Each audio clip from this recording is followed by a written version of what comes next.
एक मनुष्य को कहीं जाना था। उसने अपने पैरों से उपजाऊ भूमि को बंध्या करके पगडंडी काटी और वह वहां पर पहला पहुंचने वाला हुआ। दूसरे, तीसरे और चौथे ने वास्तव में उस पगडंडी को चौड़ी किया और कुछ वर्षों तक यूं ही लगातार जाते रहने से वह पगडंडी चौड़ा राजमार्ग बन गई। उस पर पत्थर या संगमरमर तक बिछा दिया गया और कभी-कभी उस पर छिड़काव भी होने लगा। वह पहला मनुष्य जहाँ गया था वहीं सब कोई जाने लगे। कुछ काल में वह स्थान पूज्य हो गया और पहला आदमी चाहे वहाँ किसी उद्देश्य से आया हो, अब वहाँ जाना ही लोगों का उद्देश्य रह गया। बड़े आदमी वहाँ घोड़ों, हाथियों पर आते, मखमल कनात बिछाते जाते और अपने को धन्य मानते आते। गरीब आदमी कणकण मांगते वहां आते और जो अभागे वहां न आ सकते वे मरती बेला अपने पुत्र को थीजी की आन दिलाकर वहां जाने का निवेदन कर जाते।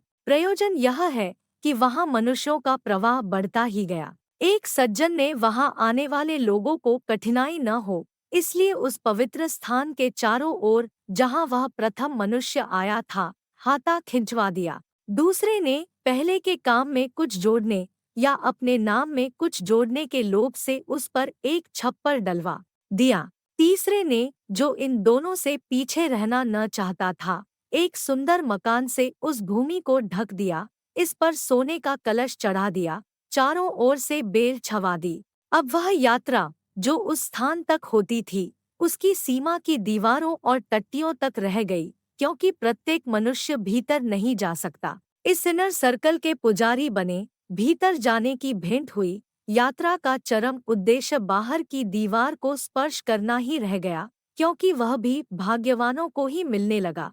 कहना नहीं होगा, आने वालों के विश्राम के लिए धर्मशालाएं, कूप और तड़ाग, विलासों के लिए शुंडा और सूना, रमणीय और आमोद जमने लगे और प्रति वर्ष जैसे भीतर जाने की योग्यता घटने लगी, बाहर रहने की योग्यता और इन विलासों में भाग लेने की योग्यता बढ़ी। उस भीड़ में ऐसे वेदांती भी पाए जाने लगे जो दूसरे की जेब को अपनी ही समझकर रुपया निकाल लेते। कभी कभी ब्रह्मा एक ही है, उससे जार और पति में भेद के अध्यास को मिटा देने वाली अद्वैतवादिनी और स्वकिया परकिया के भ्रम से अवधूत विधूत सदाचारों के शुद्ध द्वैत इज इक्वल टू झगड़ा के कारण रक्तपात भी होने लगा। पहले यात्राएं दिन ही दिन में होती थी, मन से होती थी, अब 4-4 दिन में नाचगान के साथ और ऑफिस के काम को करते सवारी आने लगी। एक सज्जन ने देखा कि यहाँ आने वालों को समय के ज्ञान के बिना बड़ा कष्ट होता है।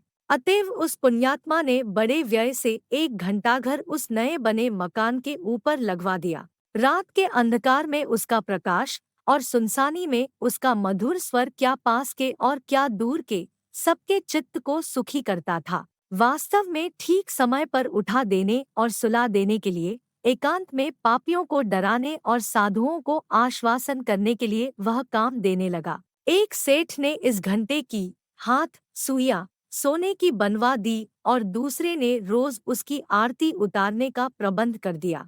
कुछ काल बीत गया, लोग पुरानी बातों को भूलने लग गए। भीतर जाने की बात तो किसी को याद नहीं रही। लोग मंदिर की दीवार का छूना ही ठीक मानने लगे।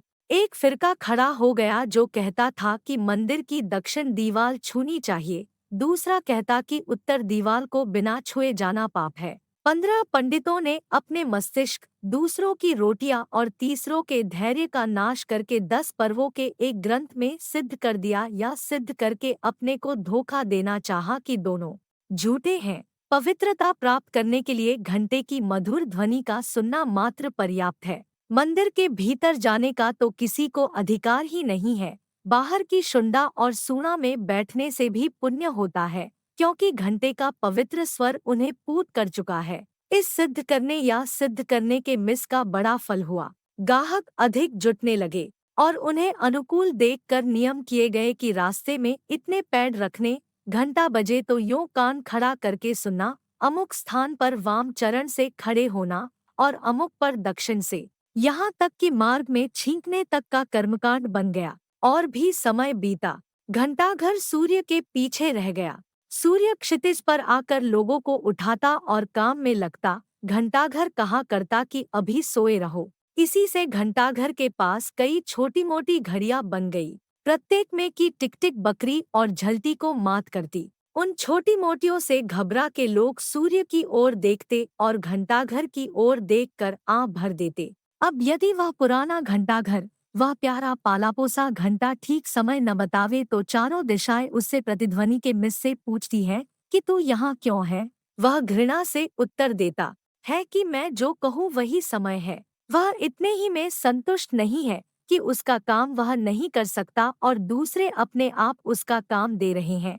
वह इसी में तृप्त नहीं है कि उसका ऊंचा सिर वैसे ही खड़ा है, उसके मांझने को वही वेतन मिलता है और लोग उसके यहाँ आना नहीं भूले हैं। अब यदि वह इतने पर भी संतुष्ट नहीं और चाहे कि लोग अपनी घड़ियों के ठीक समय को बिगाड़ उनकी गति को रोके ही नहीं, प्रत्युत उन्हें उल्टी चलावे, सूर्य उनकी आज्ञानुसार 1 मिनट में 4 डिग्री पीछे हटे और लोग जाग कर भी उसे देखकर सोना ठीक समझे, उसका बिगड़ा और पुराना काल सबको संतोष दे, तो वज्र निर्घोष से अपने संपूर्ण तेज से, सत्य के वेग से मैं कहूँगा भगवन, नहीं कभी नहीं। हमारी आँखों को तुम ठग सकते हो, किंतु हमारी आत्मा को नहीं।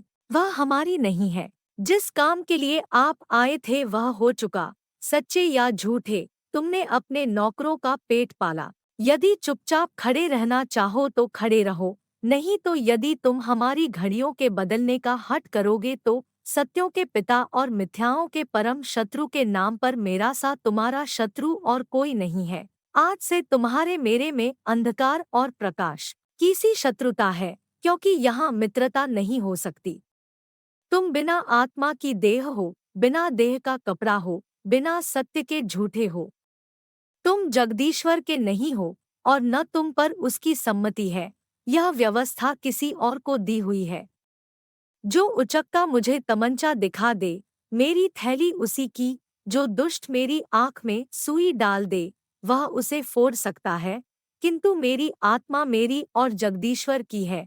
उसे तू, हे बेतुके घंटाघर, नहीं छल सकता। अपनी भलाई चाहे तो हमारा धन्यवाद ले और चला जा।